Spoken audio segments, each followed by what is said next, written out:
Arasoyo Pojang Maca Bandung. Pojang Maca atau warung tenda Korea sering muncul dalam adegan drama Korea. Bagi penggemar drakor pasti sudah tidak asing lagi. Pojang Maca biasa digunakan warga Korea untuk nongkrong selepas pulang kerja.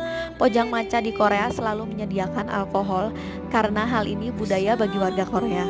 Arasoyo Pojang Maca mengusung konsep warung tenda Korea dengan makanan Korea yang halal. Teh jagung bisa jadi pilihan pengganti soju.